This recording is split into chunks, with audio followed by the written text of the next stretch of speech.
I stood there in my wedding dress, feeling like a prisoner in ivory silk, watching my father shake hands with my new husband as if they had just closed a business deal.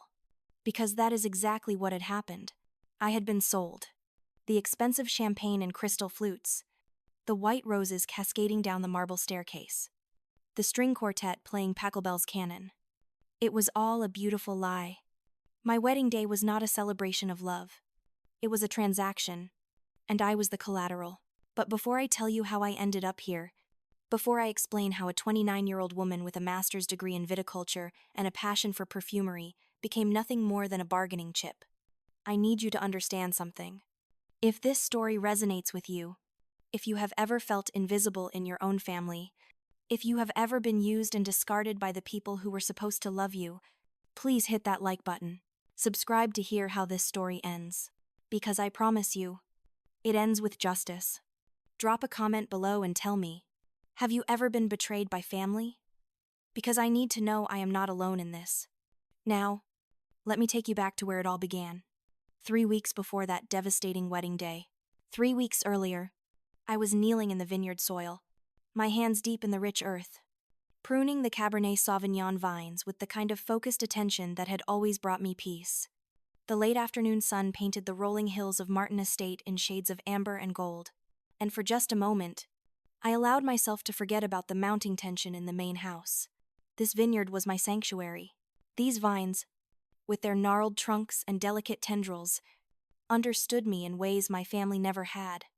I had spent 7 years studying viticulture at UC Davis, learning not just the science of winemaking, but the art of coaxing life from the soil, of understanding the subtle language of the land. My dream had always been to transform this place into something more than just another commercial vineyard. I wanted to honor the legacy of my grandfather, Silas Gruft, who had built Martin Estate on principles of sustainability and innovation before such concepts were fashionable, but my parents, Harrison and Eleanor Thorne, had different ideas. To them, the vineyard was nothing more than a status symbol and a cash cow to be exploited. Over the past 5 years, I had watched them systematically dismantle everything my grandfather had built. They had replaced his organic practices with aggressive chemical treatments, prioritized quantity over quality, and alienated the loyal workers who had served the estate for decades. I had tried to speak up, tried to show them the data proving that sustainable practices would yield better wines and better profits in the long run. But Harrison would simply laugh that cold, dismissive laugh of his, and remind me that I was just a girl who liked to play in the dirt. Just a girl who liked to play in the dirt. That phrase echoed in my mind as I worked, my fingers gentle against the young shoots. I had heard it so many times over the years that it had almost lost its sting. Almost. The truth was, I was not playing. I had devoted my life to understanding this land, to mastering the delicate balance between art and science that great winemaking required. In the quiet hours before dawn, when the rest of the house still slept, I would slip into the old storage building that had once housed my grandfather's perfume laboratory, a passion project he had pursued alongside his winemaking. The dusty bottles and faded notebooks were all that remained of his dreams, and I had spent countless hours trying to decipher his formulas, to understand the alchemy he had practiced, creating perfumes from the essence of grapes, from the flowers that grew between the vine rows, from the wild herbs that flourished on the hillsides. This had been his secret joy. And it had become mine. My mother thought it was a waste of time. My father did not even know about it. And my younger sister, Briar, well, Briar thought anything that did not involve designer clothes or Instagram followers was beneath her attention. I was the invisible daughter, the one who worked 12-hour days keeping the vineyard running, while Briar posted selfies in the wine cellar and took credit for my work. The one who had sacrificed grad school opportunities in France and New Zealand to stay home and help the family business, only to be told my opinions did not matter. The one who had watched my parents siphon off profits for their extravagant lifestyle, while the workers' wages stagnated and essential equipment went unrepaired. But I had stayed. I had stayed because I loved this land. I had stayed because I believed that somehow, someday, I could make a difference. I had stayed because leaving felt like abandoning my grandfather's legacy to the wolves. What I did not know, as I knelt there in the golden afternoon light, was that I was about to discover just how little my loyalty meant to the people I called family. The summons came just as the sun was setting. Maria, one of our housekeepers, and the closest thing I had to a friend in this place, found me in the vineyard, with an expression of concern on her weathered face. "Your parents want to see you in the study immediately," she said, her voice tight with worry. "Both of them. It is serious." Angela. She still called me Angela, my birth name. The name I had carried for most of my life before I learned the truth about my identity. But that revelation was still to come. I brushed the soil from my jeans and followed Maria back to the main house, my heart already beginning to race with a nameless dread. My parents rarely summoned me to the study. That was Briar's domain, where she would sit on the leather sofa scrolling through her phone, while our parents discussed their social calendar and investment portfolios. I was usually relegated to conversations in the kitchen or, more often, simply given orders through text messages. A formal meeting in the study meant something significant, and in this family, significant rarely meant good. The Martin Estate main house was a sprawling Mediterranean-style villa that my grandfather had built in the 1970s, all terracotta tiles and arched windows and bougainvillea climbing the stucco walls. But inside, my parents had redecorated with the kind of cold, modern aesthetic that erased any warmth or history. The study was all dark wood and chrome, with abstract art on the walls that probably cost more than our workers earned in a year. My father sat behind his massive desk. My mother stood by the window, and Briar lounged on the sofa, examining her manicure with studied indifference. It was like walking onto a stage where everyone knew their lines except me. "Angela, sit down," my father said, not looking up from the papers on his desk. His voice had that clipped, businesslike tone that I had learned to associate with bad news.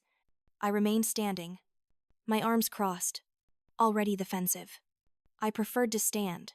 It made me feel less like a child being called to the principal's office. "This is not a request," my mother said sharply, turning from the window. Eleanor Thorne was a striking woman in her early 50s, with the kind of carefully maintained beauty that required constant effort and significant expense. Her blonde hair was always perfectly styled, her clothes impeccably tailored, her jewelry understated but expensive. She looked like she belonged on the board of a country club, which she did. What she did not look like was a woman who had ever gotten her hands dirty or experienced a moment of genuine hardship in her life. "Sit down, Angela. We need to discuss your future." My future? The words sent a chill down my spine, but I forced myself to sit on the edge of the chair, my back straight, my hands folded in my lap. Whatever this was, I would face it with dignity. Briar finally looked up from her nails, a small smile playing at the corners of her mouth. She knew. Whatever was about to happen, my sister already knew, and she was enjoying it. "I will get straight to the point," my father began, finally looking at me with those cold blue eyes that had never held an ounce of warmth for me. "The estate is in financial difficulty, serious difficulty. We are facing debts that, if not addressed immediately, will result in the loss of everything: the vineyard, the house, our entire way of life." He paused, as if waiting for this information to sink in. I felt my stomach drop. I had known things were not going well. I had seen the bills piling up, noticed the creditors' calls, observed the tension between my parents, but this sounded catastrophic. "How much?" I asked quietly. My voice sounded strange to my own ears, distant and hollow. $7 million, my mother said crisply, as if she were discussing the price of a new car rather than a sum that represented generational ruin. "We have been managing poorly. I will admit that. But there is a solution." She exchanged a glance with my father, and I saw something pass between them. Something calculating and cold that made my skin crawl. "What solution?" I demanded, my heart now pounding so hard I could hear it in my ears. "Marriage," Briar said from the sofa, unable to contain herself any longer. "You are getting married. Angela, is it not exciting?" Her voice dripped with false enthusiasm. And I understood in that moment that this was her revenge for every time I had outshone her. Every time our grandfather had praised my work ethic. Every time I had proven myself more capable than her pretty, empty shell of an existence. What I shot to my feet, the chair scraping loudly against the hardwood floor. "What are you talking about? I am not getting married. I am not even seeing anyone." "That is correct," my father said, standing as well. "You are not seeing anyone, which makes this arrangement simpler. Ethan Vance has agreed to marry you in exchange for settling our debts. He is a wealthy businessman, 30 years old, from a respectable family. The wedding will take place in 3 weeks." The room spun. I gripped the back of the chair to steady myself, certain I had misheard. "You cannot be serious. This is insane. You cannot sell me off like some medieval bride. This is the 21st century. I have rights. I have a life. I have plans." "Your plans are irrelevant," my mother said, her voice like ice. "Your feelings are irrelevant. This family is facing ruin, Angela, and you will do your duty. You have lived under this roof, eaten our food, enjoyed the benefits of this estate for 29 years. Now it is time for you to give something back." "Give something back?" I stared at her in disbelief.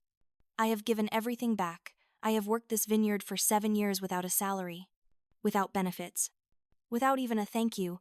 I have managed the workers, handled the harvests, dealt with the distributors while you two were off traveling and Briar was posting pictures of herself on social media. What more could I possibly give?" "Your compliance," my father said coldly. "And your silence? Ethan Vance will arrive here in 2 days to finalize the arrangements. You will be pleasant. You will be cooperative. And you will marry him on the designated date. If you refuse, we will have no choice but to declare bankruptcy. And you will lose this precious vineyard you claim to love so much.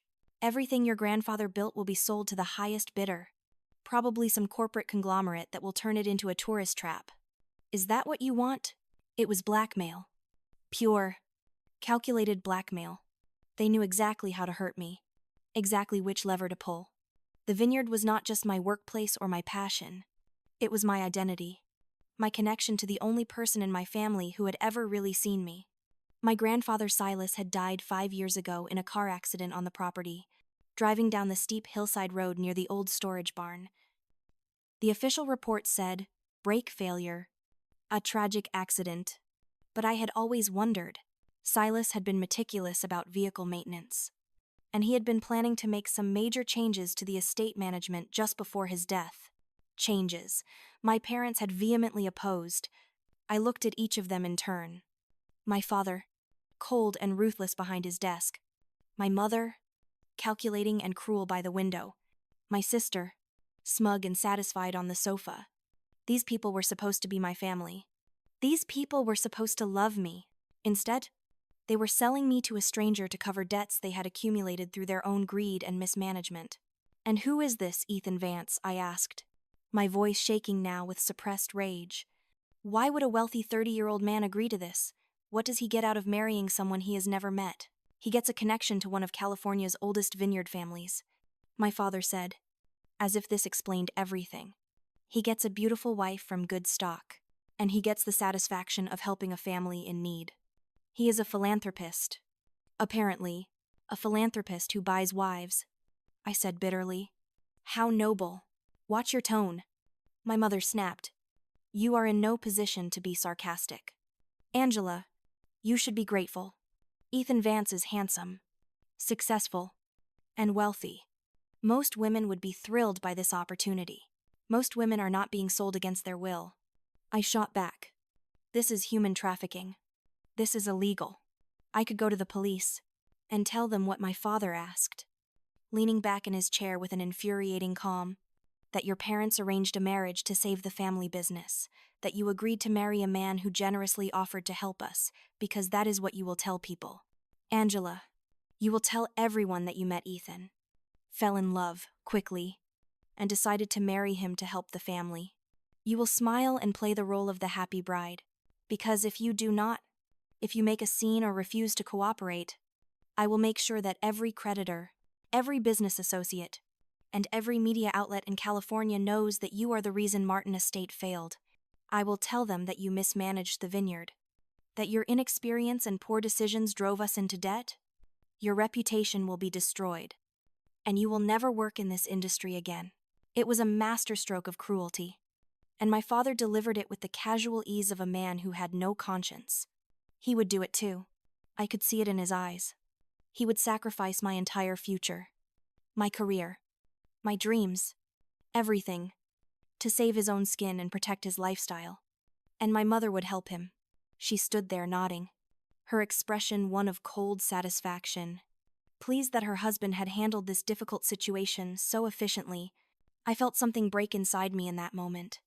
It was not a dramatic shattering, like glass hitting stone. It was more like a hairline crack spreading through my foundation. Ciel, bu, devastating. These people did not love me. They had never loved me. To them, I was a resource to be exploited, a problem to be solved, a pawn to be sacrificed in their endless game of social climbing and financial maneuvering. Without a word, I turned and walked out of the study. I heard my mother calling after me, demanding that I come back. But I kept walking. I walked through the house, out the back door, past the pool and the tennis courts and the manicured gardens that cost a fortune to maintain. I walked until I reached the old wine cellar, the one that had been built into the hillside by my grandfather, the one that my parents rarely visited because it was not modern enough, not impressive enough for their guests. Inside, the air was cool and heavy with the scent of oak and aging wine. Rows of barrels stretched into the darkness, and racks of bottles lined the walls, some of them dating back decades. This had been my grandfather's pride, his collection of vintages that told the story of the estate's history. I walked to the back corner, where he had kept his most precious bottles, the ones he had been saving for special occasions. I pulled out a 1985 Cabernet Sauvignon, one of his finest years, a bottle worth several $1,000s. Then I smashed it against the stone wall. The crash was enormously satisfying, the dark red wine exploding across the gray stone like blood, the glass shattering into 1,000 glittering pieces. I grabbed another bottle, a 1990 Merlot, and smashed it too. And another, and another. With each bottle, I felt some of the rage and pain and betrayal leave my body, transferred into the violence of destruction.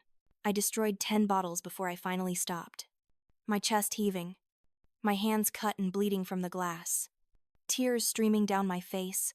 This was what my life had become. This was what my family had reduced me to. A woman smashing priceless wine in a cellar, alone and broken and betrayed.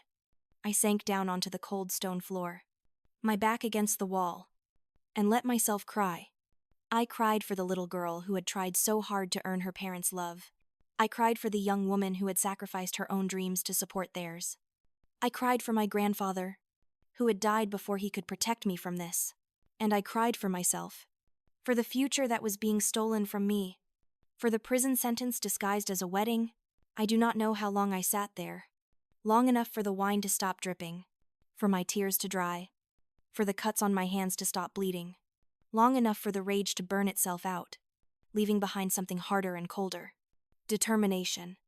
If my parents thought I would go quietly into this arranged marriage, if they thought I would play the role of the dutiful daughter one more time, they were wrong. I did not know how yet, but I would find a way to fight back. I would find a way to expose them, to save the vineyard, to reclaim my life. But first, I would have to meet Ethan Vance.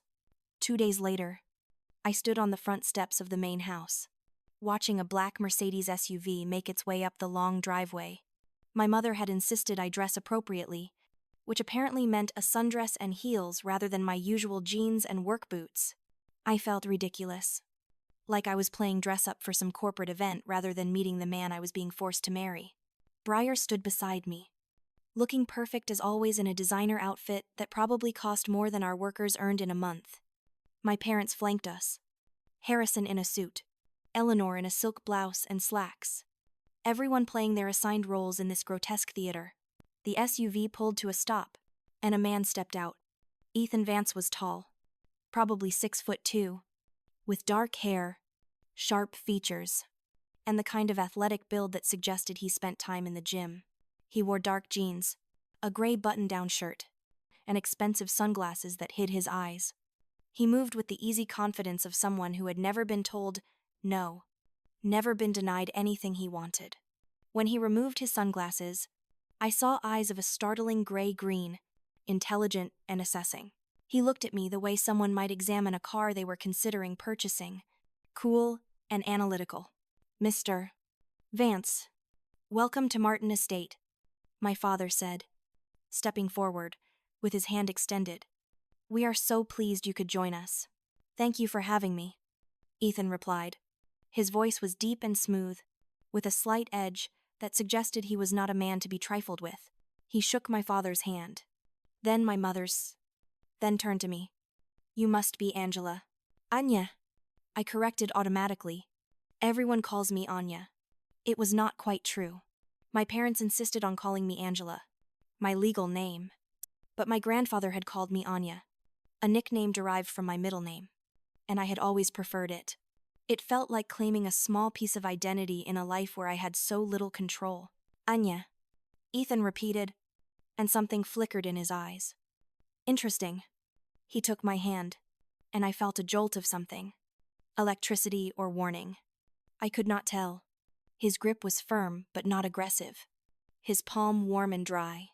"Pleasure to meet you." "I wish I could say the same," I replied, pulling my hand back. "But I think we both know this is not exactly a pleasure for either of us." My mother made a strangled sound of horror, but I kept my eyes on Ethan. If we were going to be forced into this arrangement, I would not pretend to be something I was not. I would not play the simpering bride for anyone. To my surprise, the corner of Ethan's mouth quirked up in what might have been amusement. "Honesty. I appreciate that." He turned to my parents. "Perhaps Anya could give me a tour of the property. I would like to see what I am investing in." "Of course," my father said quickly, shooting me a warning look. "Anya would be delighted. Briar can accompany you both." "That will not be necessary," Ethan said smoothly. "I am sure Anya is capable of showing me around on her own. Besides, I prefer to get to know my future wife without an audience." There was something pointed about the way he said it, and I saw my father's jaw tighten. But what could he say? Ethan Vance was the golden ticket, the solution to all their problems. If he wanted to tour the property alone with me, they would have to allow it. "Fine," my mother said tightly. "Anya, please show Mr. Vance whatever he would like to see. And be polite." The last two words were delivered with a sharp emphasis, a reminder of what was at stake. I wanted to tell her exactly where she could shove her instructions, but I held my tongue. There would be time for rebellion later. Right now, I needed to understand who this man was and what he really wanted. Ethan and I walked in silence away from the main house, down the gravel path that led toward the vineyards. He had his hands in his pockets, his expression unreadable, his eyes scanning everything with that same analytical intensity. Up close, I could see he was probably a year or two older than 30, with fine lines at the corners of his eyes and a small scar on his left cheekbone that suggested a past more complicated than his polished exterior implied. "So," I finally said when we were out of earshot of the house, "what is your real reason for agreeing to this insane arrangement? Because I do not buy the philanthropist's story for a second." He stopped walking and turned to face me, and for the first time, I saw something genuine in his expression. Not warmth, exactly, but a kind of grim determination. "You are right not to buy it," he said. "I am not here to help your family, Anya. I am here because of what they did to mine." What I stared at him, my mind racing. "What are you talking about?" "Silas Croft was my grandfather's brother," Ethan said, his voice low and intense, "making him my great-uncle. I am a Vance through my mother, but I am also a Croft through my grandmother. And I believe that your father murdered Silas to steal the estate and the inheritance that should have gone to the Croft line." The world tilted. I actually took a step back, my hand going to my throat. "You think?" I whispered. "You think my father killed my grandfather?" "I do not think it," Ethan said. "I know it, and I am going to prove it. That is why I agreed to this marriage. Anya, not to save your family, but to destroy it. I am going to bring Harrison and Eleanor Thorne down for what they did. And if you are smart, you will help me." I stood there frozen, my mind unable to process what he had just told me. Ethan Vance was not my savior. He was not some businessman looking for a society wife. He was an avenging angel. here to rain judgment down on my family. And he wanted me to help him. The question was, did I want revenge badly enough to betray the people who had raised me? The people who had just betrayed me in the cruelest way possible? As I looked into Ethan's cold, gray-green eyes, I realized the answer was simple. Yes. God help me. Yes. I did. Why should I believe you? I asked, my voice shaking but steady. Why should I trust that you are telling the truth about my father and not just using me for some other scheme? Because I have proof, Ethan said. Not enough to convict him in court yet, but enough to know I am right. Come with me to my car. I will show you. We walked back to the SUV in silence, my mind whirling with possibilities and fears and a strange, fierce hope. If what Ethan said was true, if my father really had killed my grandfather, then everything made sense. The rushed funeral, the quick settlement of the estate, my mother's sudden coldness in the months after Silas died, the way they had immediately begun changing everything he had built.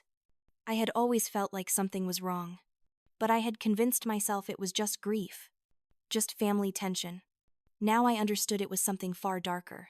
Ethan opened the back of the SUV and pulled out a leather messenger bag. From it, he extracted a folder and handed it to me. Inside were photocopies of documents, letters, and photographs. I saw my grandfather's handwriting, familiar and beloved, in letters addressed to someone named Thomas Croft, Ethan's grandfather. The letters spoke of concerns about Harrison's management, about suspicious financial irregularities, about plans to restructure the estate's ownership. The most recent letter, dated just 2 weeks before Silas died, mentioned a meeting with an attorney to discuss changing his will. There were also photographs of the accident scene, ones I had never seen before. Close-ups of the brake line on my grandfather's car, clearly cut. Not failed naturally. Repair records showing the car had been serviced just days before the accident, with the brakes in perfect condition, and a copy of a life insurance policy my mother had taken out on Silas 6 months before his death, with herself as the beneficiary. $2 million. Paid out 3 months after he died. I felt sick. The folder shook in my hands as I read document after document, each one another nail in the coffin of my illusions. My parents had not just been neglectful or selfish, they had been murderers. They had killed a good man. My grandfather, the only person in my family who had ever loved me, so they could steal his estate and his money. And I had been living under the same roof with them ever since, working to preserve what they had stolen, blind to the truth. Oh God, I whispered, tears blurring my vision. Oh God, they killed him. They really killed him. Yes, Ethan said quietly, and they have been covering it up for 5 years. But with your help, I can expose them. I can get justice for Silas. The question is, are you willing to do what it takes? I looked up at him, in this stranger who had just become the most important person in my life, and I felt something click into place inside me. The broken pieces of my heart were not healing, but they were reshaping themselves into something harder, something sharper, something capable of cutting back. What do you need me to do? I asked. Marry me, Ethan said. Go through with the wedding, play the part of the dutiful daughter, but secretly, help me investigate. Use your access to the house, to their files, to their private conversations. Help me find the final pieces of evidence I need to take them down. His eyes held mine, intense and unwavering. I am not going to lie to you. Anya, this is dangerous. If they suspect what we are doing, if they figure out that I am Silas's nephew, they will do whatever it takes to stop us, including hurting you. They have already hurt me, I said. My voice sounded strange, cold and certain. They have been hurting me my entire life. At least now I have a chance to hurt them back. I closed the folder and handed it back to him. I am in. I will marry you, and I will help you destroy them. But I have one condition. What is it? When this is over, when we have exposed them and they are facing justice, I want the vineyard, I said. Not for profit, not for status. I want to restore it to what my grandfather intended it to be. I want to honor his legacy properly. Can you promise me that? Ethan studied me for a long moment, then nodded. If we succeed, The estate should rightfully pass to you as Silas's granddaughter anyway. I have no interest in running a vineyard. I just want justice for my family. So yes, I promise. He held out his hand. Partners. I took his hand, feeling that electric jolt again. And this time I understood what it was. Recognition.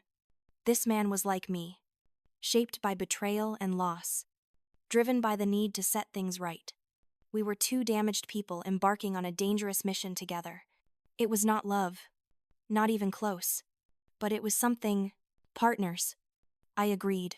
The wedding took place 3 weeks later, exactly as my parents had planned.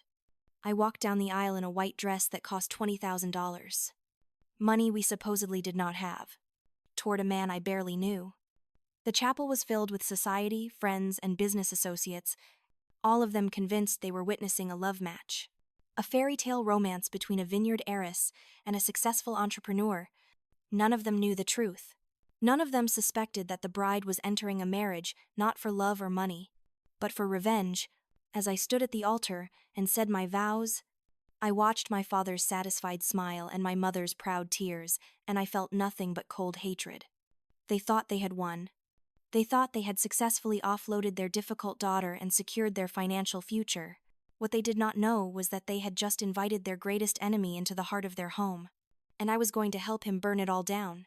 That night, after the reception ended and the guests departed, Ethan and I retired to the bridal suite my mother had prepared in the west wing of the main house. The room was decorated in white and gold, romantic and luxurious. A mockery of what a wedding night should be.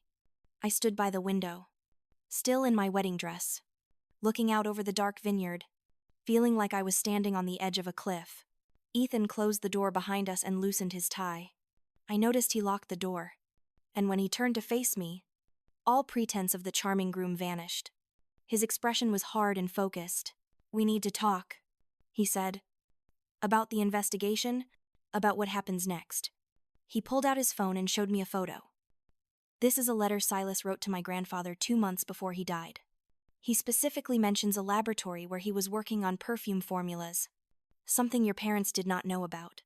He says he hid his most important documents there, including a journal. Do you know where this laboratory might be? My heart started racing. Yes, I breathed. Yes, I know exactly where it is.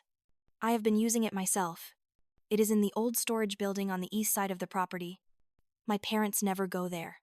They think it is just full of junk. But if there is a journal, I have never found it. It must be hidden. Then that is where we start. Ethan said, "Tomorrow, while your parents are occupied, we search that building thoroughly. If Silas hid evidence there, we will find it." He paused, his expression softening slightly. "I know this is not the wedding night you probably imagined when you were a little girl." I laughed. A bitter sound. I stopped imagining fairy tale wedding nights a long time ago. "Ethan, this family burned the romantic out of me years ago. Besides, I am getting exactly what I want from this marriage. A chance to make them pay." "Good," Ethan said. "Then we understand each other." He gestured to the bed. "You take it. I will sleep on the couch. We need to maintain appearances. But I am not going to push this into territory you are not comfortable with." I appreciated that more than I could say. As I changed out of my wedding dress and into the silk nightgown my mother had insisted I wear. As I lay in that enormous bed alone, I thought about the strange twist my life had taken. 24 hours ago, I had been a prisoner, trapped in an unwanted marriage to a stranger. Now I was a conspirator, allied with that same stranger in a mission that could destroy my family or get us both killed. I should have been terrified. Instead, for the first time in years, I felt alive. Because finally, I was fighting back. And God help anyone who got in my way. Have you ever been forced to choose between family and justice? Have you ever discovered that the people you loved were capable of unimaginable evil? This is just the beginning of my story. And it gets so much darker before it gets better. If you want to know what we found in that laboratory, if you want to know how we exposed my parents' crimes, then make sure you are subscribed to this channel. Hit that like button if this story resonated with you. And drop a comment telling me, what would you do in my position? Would you seek revenge? Or would you walk away? because I need to know I am not the only one who chose the path of justice over the path of forgiveness.